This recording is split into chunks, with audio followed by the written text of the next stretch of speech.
Habib Jafar, benarkah agama biang perang dunia? Bukan untuk moral. Karena itu saya bilang sains itu butuh agama untuk moralitas, dan agama butuh sains untuk kemudian membersihkan agama dari mitos. Apalagi di tradisi Indonesia, khususnya Islam ya, banyak sekali mitos-mitos yang diatasnamakan agama, sehingga kita butuh sains untuk kemudian membersihkan agama itu dari mitos. Karena kalau enggak, mudah sekali agama itu disusupi oleh virus-virus mitologi. Oke, ini yang menarik seperti ini. Banyak yang bilang, tadi Habib bilang gitu, ya kalau kita percaya sama orang bank yang percaya, kalau kita naruh duit di dalam sebuah bank yang di dalamnya yang punya itu percaya ada Tuhan, pasti duitnya lebih aman. Sounds rational. Tapi kemudian ada yang bilang begini, tapi agama itu adalah penyebab banyak perang dan penderitaan dan kematian banyak orang. Saya sih sebenarnya punya pendapat saya sendiri bahwa sebenarnya Anda tidak bisa menjudge benar atau salahnya sebuah agama dari banyak tidaknya perang yang dihasilkan oleh agama itu. Memang betul ada beberapa perang antar agama. Tapi yang jarang sekali atau menurut saya sangat sulit untuk dicatat adalah peperangan yang tadinya terjadi jadi tidak terjadi karena disatukan oleh agama. Itu kan gak bisa dicatat. Orang gak terjadi kok. Gitu kan. Jadi ini kesalahan orang untuk melihat apa yang disebut Bayesian statistik gitu ya. Agama itu hanya dilihat sebagai penyebab peperangan kalau peperangannya sudah terjadi. Tapi kalau dibalik begini, berapa banyak peperangan yang di zaman jahiliyah harusnya terjadi, jadi tidak terjadi karena disatukan oleh Islam, kan gak dicatat. Betul. Iya kan? Betul. Itu ada kelompok Sufi yang disebut sebagai Sufi Batak karena berkembang di tanah Batak. Itu berangkat dari spiritualisme Islam yang disebut dengan tarekat Al-Qadiriyah dan Khalidiyah. Itu yang menyebabkan tidak terjadi perang antar agama di Batak.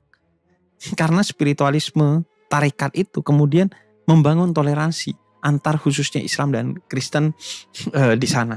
Kemudian juga kalau kita bicara agama sebagai nilai, tradisi agama apapun itu tidak pernah menginstruksikan perang, tapi menginstruksikan damai. Hanya saja kemudian manusia menghendaki perangkat damai utamanya itu adalah perang. Iya kan? Siapa yang ingin damai maka bersiaplah untuk berperang. Karena itu kata Quran, kamu menyiapkan diri untuk perang itu bukan untuk berperang tapi agar tidak berperang. Kenapa saya belajar bela diri? Agar saya gak perlu membela diri saya. Jadi orang melihat badan saya dan skill saya, akhirnya wah gak nyari masalah deh gue sama lu. Karena ngelihat pergerakannya cepet banget, ngelihat badannya bagus banget. Udah deh, jangan cari masalah. Jadi Islam menginstruksikan memanah, berkuda, kemudian bersiap dengan perang agar tidak terjadi peperangan. Karena itu saya bilang, kenapa seharusnya Iran, kemudian beberapa negara Afrika itu diberikan nuklir agar tidak terjadi perang. Deterrence. Perang dingin kan konsepnya begitu. Semua punya nuklir, akhirnya yaudah deh, jangan perang deh. Karena kalau perang kita akan hancur. Jadi makanya kolonialisasi itu terjadi kepada negara pemilik nuklir terhadap negara yang nggak memiliki nuklir, yang tidak berproksi kepada negara pemilik nuklir akhirnya kan. Jadi pada akhirnya agama secara value memang tidak pernah menghendaki peperangan itu sendiri. Justru agama itu dikatakan oleh salah seorang filosof sekaligus pastor Kristen, itu kita menganggap kita ini makhluk manusiawi yang terspiritualisasikan. Padahal kata dia enggak, kita itu makhluk spiritual yang termanusiawikan. Jadi justru pada dasarnya kita ini kalau dalam Islam dibuat dari ruh Tuhan sehingga penuh dengan cinta kasih dan kedamaian. Sehingga bahkan ketika perintah perang dalam Islam dikatakan kurhun lakum. Pasti kamu benci peperangan walaupun kamu benar dan pasti menang. Gak ada orang yang cinta peperangan itu sendiri. Cuman seringkali Buya Hamka itu ketemu dengan seorang yang tidak suka kepada Islam. Dia bilang, "Hei Hamka, saya kemarin ke negara muslim, itu saya lihat banyak pelacuran di sana ya. Oh gitu kata Hamka. Kemudian kata Hamka, tapi saya kemarin ke Amerika, saya lihat masjid di Amerika itu bagus-bagus sekali. Kemudian kata dia, lah emang kamu ketemu masjid di Amerika? Iya, karena menurut saya orang itu akan dipertemukan dengan apa yang dia cari. Saya ke Amerika, negara non-muslim, tapi saya mencari masjid dan saya ketemu masjid. Kamu ke negara muslim, mencari keburukan orang Islam, ya ketemunya sama yang buruk-buruk itu sendiri. Nah, seringkali perspektifnya agama dianggap sebagai biang peperangan karena perspektifnya dari awal udah negatif. Nyarinya negatif. Bias terhadap agama. Padahal kalau mau hitung-hitungan, misalnya ya, kita bicara tentang modernisme. Postmodernisme itu kan hadir sebagai kritik terhadap modernisme. Karena 3 abad modernisme dari abad ke-16 sampai ke-19 itu menyebabkan kehancuran yang sangat besar. Misalnya salah satunya kehancuran ekologis. Itu kehancuran ekologis akibat modernisme itu begitu besar, jauh lebih besar ketika dunia dipegang oleh agama di abad pertengahan, baik itu gereja maupun agama-agama lainnya. Kemudian modernisme itu juga menyebabkan memang mungkin tidak ada perang yang begitu besar. Mungkin ya memang ada perang dunia 1 dan 2 dan kita tidak menafikan itu. Ditambah lagi yang paling mengerikan dari modernisme itu bukan perang. Kadang apa yang kita anggap damai sebenarnya itu peperangan yang tidak kasat mata aja, yaitu kolonialisasi terselubung. Jadi seringkali perdamaian itu tidak real karena kata Gus Dur, tidak ada perdamaian tanpa keadilan. Seolah-olah aja damai. Seandainya nih kekuatan kita setara dengan Amerika, Rusia, dan China, apakah kita akan begini mengelola pemerintahan kita? Nggak akan dong. Kita begini berada di proksi superpower itu, baik itu Rusia, China maupun Amerika, ya karena kita tidak berdaya. Kita damai hanya karena tidak adil aja. Karena relasi damai kita itu bukan relasi cinta, relasi kuasa. Kita takut aja ke Amerika, kita takut aja ke Rusia, makanya kita damai, nggak cari masalah. Seandainya kita setara, nggak gini pola kita. Nah karena itu agama itu mengajak pada kedamaian yang sejati, bukan kedamaian ala modernisme. Karena itu kritik kalangan-kalangan Frankfurt postmodernisme adalah modernisme itu menciptakan kesemuan. Kata dia, hati-hati kepada sistem yang sudah diterima oleh banyak orang. Biasanya justru sistem itu dibuat dalam relasi menguasai orang-orang itu gitu. Nomor 1 tadi memang sebenarnya agama disalahkan sebagai penyebab perang. Itu kalau kita mau fair. Sebenarnya kalau merujuk pada sebuah Encyclopedia of Wars. Ada sebenarnya yang nulis buku mencatat alasan-alasan orang perang.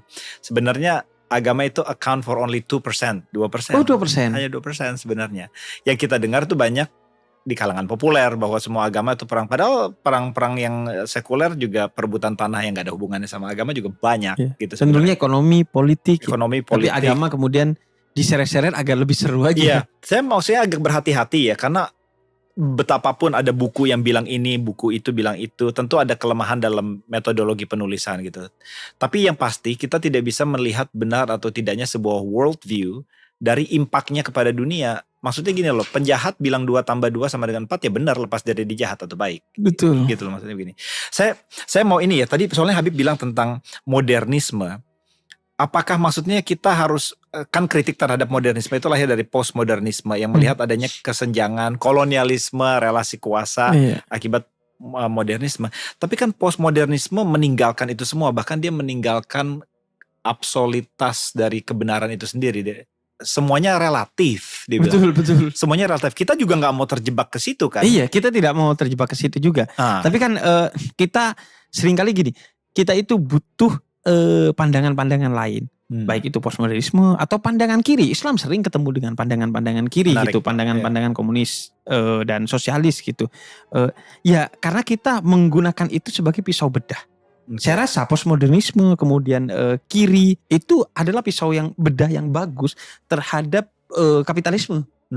Karena itu kita bisa meminjam pisau bedah itu untuk mengurai apa yang terjadi kepada modernisme itu sendiri. Sekaligus itu menghilangkan bias kita bahwa seolah-olah yang buruk itu barat gitu. Karena postmodernisme juga lahir dari tradisi barat gitu. Sehingga kita tidak mau terjebak pada oposisi biner bahwa barat timur, kemudian Islam non Islam dan lain sebagainya. Artinya hikmah itu ada di mana aja. Postmodernisme itu mengajarkan kita untuk membedah modernisme secara lebih fair, kemudian juga mengajarkan kita untuk toleransi dengan lebih baik, karena mengajarkan bahwa kebenaran itu bisa tersebar di mana-mana. Kalau dalam tradisi spiritualitas Islam itu dikatakan, kata Rumi, Tuhan itu seolah-olah melempar cermin ke bumi dan kemudian jatuh retak gitu. Retakan-retakan itu adalah kebenaran yang berserak di mana-mana. Semakin kamu kumpulkan utuh cermin itu, semakin kamu bisa melihat utuh tubuh kamu sebagaimana yang diinginkan oleh Tuhan itu sendiri. Jadi postmodernisme mengajarkan kita, salah satunya adalah tentang bagaimana lebih toleran, lebih bijak melihat semua tradisi yang ada kita. Ini kalau di filsafat dia disebutnya filsafat perennial. Iya. Jadi di filsafat perennial itu kan mengajarkan kita untuk misalnya kata ada seorang tokoh yang tapi belakangan bermasalah, Fridtjof Schuon itu mengajarkan bahwa tradisi perennial itu mengajarkan tentang kebenaran yang absolut, yang kekal di semua tradisi yang tidak bisa dinafikan. Salah satunya di Sanata Dharma dalam tradisi Hindu dan hikmah dalam tradisi Islam. Bahwa di semua yang ada di muka bumi ini tidak ada yang diciptakan sia-sia, kata Al-Quran. Pasti ada pembelajaran-pembelajaran yang bisa kamu ambil. Nah, postmodernisme kan mengajarkan tentang itu. Dan filsafat itu menurut saya menarik sebagai